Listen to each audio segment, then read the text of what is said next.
Hello,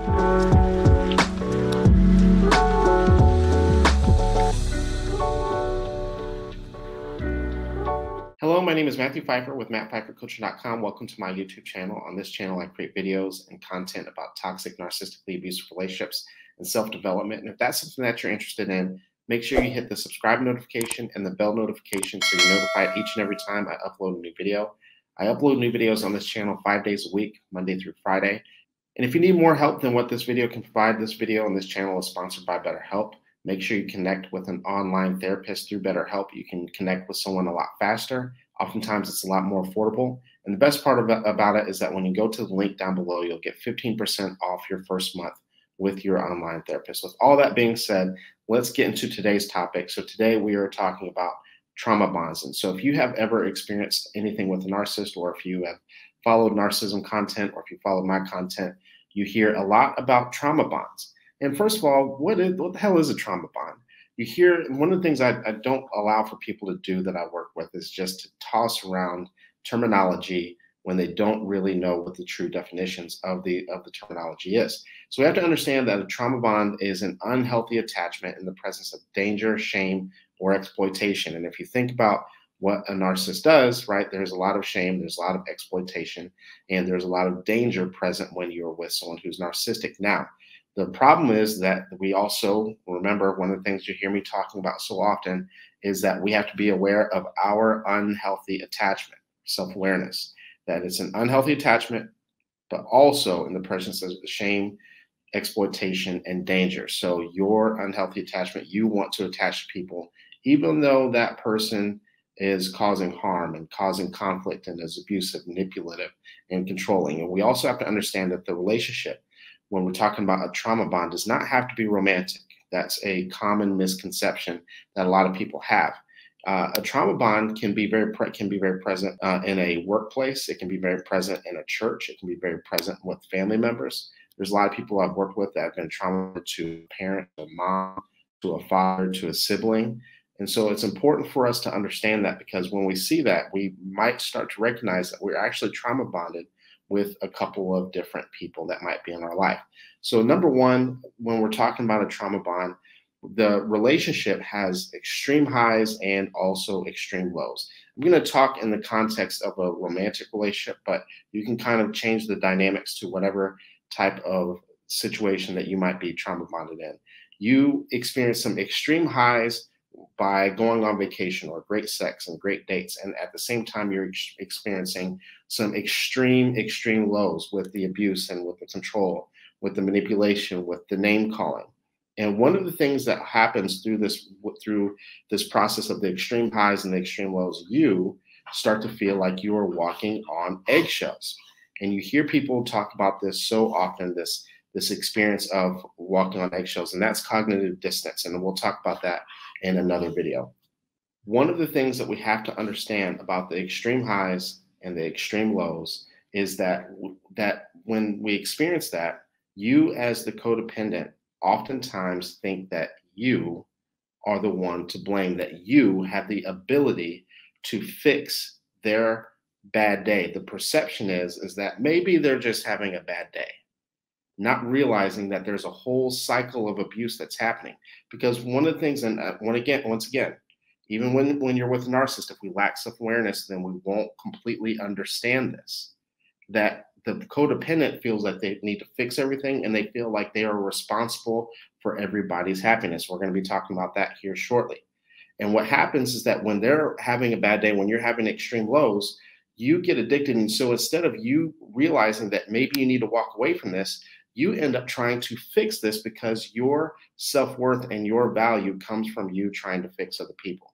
So sign number two is that they betray you quite often, right? That can come in the form of them cheating, of infidelity. And you start to notice that you continuously give them chance after chance after chance, no matter what, because of a handful of reasons. Number one, because you feel like your self-worth and your value is wrapped up in this relationship. So you find yourself repeatedly sacrificing yourself to try to keep this relationship alive, trying to sacrifice your own happiness. A lot of people who I talk to sacrifice careers, sacrifice going back to school, sacrifice things that they really actually enjoy. For some people, they've actually sacrificed children in terms of leaving their children with their ex, or the relationship with their children, the bond that they've had with their children, to try to repair things with someone that is unhealthy. And oftentimes they regain trust. The person, the toxic person, the narcissist, regains trust by giving you feign ignorance. It can come in the form of them making promises that they have no intentions on keeping. And the problem with this is that this oftentimes has you feeling empty, has you feeling worthless, because you know internally that they're going to do this again. And so this leaves you feeling very stressed and very anxious about the relationship as well. Sign number 3 is that you feel responsible for their emotions. You feel responsible for their happiness. You feel responsible when they're sad, when they're upset, when they're angry. You think that it is your job to solve and to fix them. And so you are willing to sacrifice everything to make the relationship work, because you think that that is your responsibility, and it is not. And oftentimes, and for some people who are watching this, the relationship for you may already be over. You may be co-parenting with them. The relationship may be over, and you still feel this way.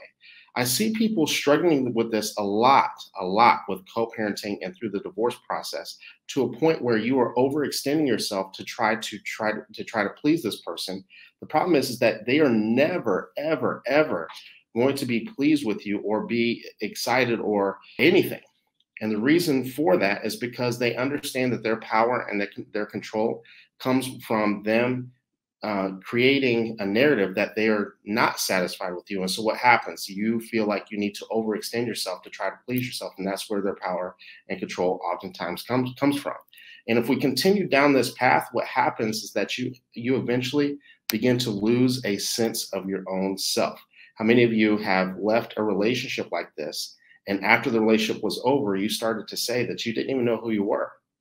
For people who have broken up or gone through a divorce with a narcissist, they oftentimes feel like they don't even know who they are. They feel like they don't have a good sense of self. A lot of times people struggle with simple tasks like what do they want for lunch? Where do they want to go for vacation? And making simple decisions, because they're so used to just making decisions based on what other people want from them and what they think or what their perception is. And that's where a lot of the people-pleasing behavior and tendencies come from. Sign number 4 is the relationship is very complex. It involves a lot of future faking, that they are telling you a lot of things that you want to hear, and we talked about this earlier, that you want to hear, but that they never follow through with any of it. Right? I promise things will change. Things are going to be different. I'll never hit you again. I'm never going to talk to that person again. Yeah, I know I cheated, but it's never going to happen again. But the false promises, here's the problem. Here's if there's one takeaway that you take away from this, is that the false promises, when it comes to a trauma bond, strengthens the trauma bond, because it's the false hope that you have in this person that keeps you bonded with this person, because you're holding on to, even if it's a 1% chance that they possibly could change. It's one of the main questions that I get from people. Can narcissists change? The answer to that is no. However, oftentimes people hold on to those false promises for so long because oftentimes the codependent also doesn't want to change either. They don't want to make the difficult decisions. They don't want to be the bad guy in the story or in the relationship or in the breakup. And so oftentimes they will hold on to those false promises, thinking that hopefully one day they'll change. But internally, you know that that's not true. Number 5 is that you find yourself defending the relationship. You find yourself trying to convince your friends and trying to convince your family that they didn't mean it. When your friends and your family come to you and they say things like, your person is abusive, they're an asshole, I don't like the way that they treat you, I don't like the way that they treat the children, or whatever the case is. You might say things, you might have a lot of ready-made excuses. They just had a bad day. This is not how they are all the time. You should see them when they're out on dates. And even though you internally know that they're right, and there's a reason why people do this when it comes to a trauma bond, the reason why people do this is that they know that if they admit that there is a problem, that what happens is that now there's going to be a lot of internal and external pressure for you to make a decision, for you to leave and to do what's in your own best interest. And also, if you admit that there is a problem and that this relationship is abusive to your friends and your family, what happens is that there's a lot of shame and guilt, because then the next step from that part is, why do you put up with that? You should just leave. And oftentimes this makes the codependent and the person who's the victim of narcissistic abuse feel a lot of guilt and feel a lot of shame. And so rather than you processing those feelings and processing those emotions, you would much rather have the excuses and lie to your friends, lie to your family, and tell them and try to convince them that everything is okay and that they just don't understand the relationship.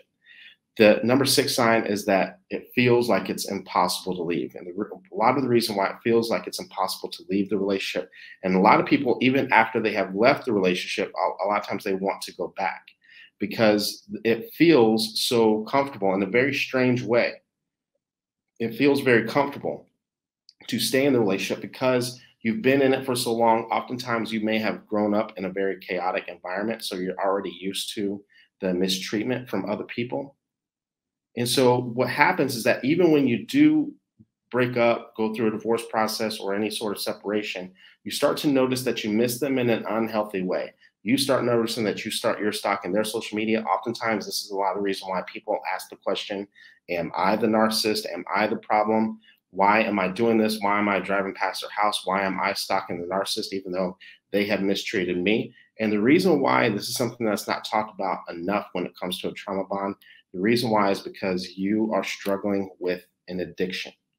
And I literally mean that. For those of you who may not have followed me for a long time, I used to be a substance use therapist, and a trauma bond, and when you're dealing with any type of toxic relationship, it's the same part of the brain that functions with not just any addiction, but with heroin addiction. And the same process that someone who struggles with a heroin addiction goes through with the withdrawal, and they oftentimes, when they feel like, when they start to get sick because of the withdrawal symptoms, they think that the heroin is the only thing that is going to make them feel better, and it's going to relieve them of the sweats, the pain, the sleepless nights, the insomnia. They think that the heroin is the only thing that's going to be able to relieve them of that type of pain. It's not true, but the same process goes with you when you begin to separate from that person. You begin to miss them in an unhealthy way. And you think that the only way for you to be able to solve that pain is for you to see them one more time, for you to have closure. You hear people say that all the time. Well, as long as I get the closure that I need, how come this person won't provide closure? How come this person won't talk to me? How come they're not calling me? Or why are they over calling me? Why are they calling me, but they still won't change? And you have so many different questions because you're waiting for that person to relieve you of that pain, even if that pain is more emotional. Problem is that oftentimes it is not going to happen. And what happens through this process is that the emotional attachment, the manipulation, the blind trust, and the denial makes you blind to how destructive this relationship actually is and actually was. So if you feel like you're going through this type of, if going through a trauma bond of this nature, some of the ways that you can relieve yourself. Now, I want to be very, very clear. It is going to take some time for this trauma bond to break. Number one, by far and away, you have to go no contact or low contact. You have to reduce the amount. If you share children, you need to go low contact. You need to reduce the amount of time that you're seeing this person, talking to this person. If you don't share children, you need to go completely no contact. The reason why, just like we were talking about before, if someone were struggling with a heroin addiction, guess what? We have to stop the actual use first. You continuously talking to this person, hanging out with this person, going to their house, sleeping with them, whatever the case is, what happens is that you're going to stay stuck in that addiction because you're still using, so to speak, just the same way that someone is struggling with some form of substance use. We also need to be very patient with yourself. It's going to take some time. You're going to have some highs. You're going to have some lows. You're going to question yourself. You're going to wonder if you're a narcissist. You're going to wonder why you're missing them. And so you need to be patient with yourself. It's going to take some time. Understand that there's more than meets the eye, and understand that this is not a normal breakup. This is not a normal divorce. This is more along the lines of an addiction. And so we at times have to be okay with not being okay. This is not going to be a simple process. And for that, and for the last thing that I want to say is that we need to journal. Last two things I should say. We need to journal, to take notes. We need to write down all the reasons why we left to begin with, because we're going to start to question ourselves. This is a mindfulness practice that we can use that helps in that type of situation. But it's also important that we connect with a support group. I have several. You can go down to the links down below. You can connect with, I have some support groups that are free, some that cost money. But it's important for you to connect with other people who have been through this, who understand this, who can talk to you about this. I always tell people that you need 3 people. You need someone above you who is pulling you up, who's been there and done that, and is pulling you up to their level. Someone who is right alongside with you, that is cheering you on and rooting for you. And then other people that, because you can get a lot of healing when you're pulling other people up and you're able to help them avoid certain pitfalls that maybe you've experienced before as well. And so thank you guys very much for tuning in. If this video resonates with you, don't forget to make sure you like, subscribe, hit the bell notification. Also, make sure that if you need more help than what this video provides, if you feel like you need a therapist, make sure you go down to the links below, connect with a therapist through BetterHelp. You can connect with someone like that faster. You can do it in the safety and the comfort and the convenience of your home. And when you use the links down below, you'll get 15% off your first month. Thank you guys very much, and I will see you guys in the next video.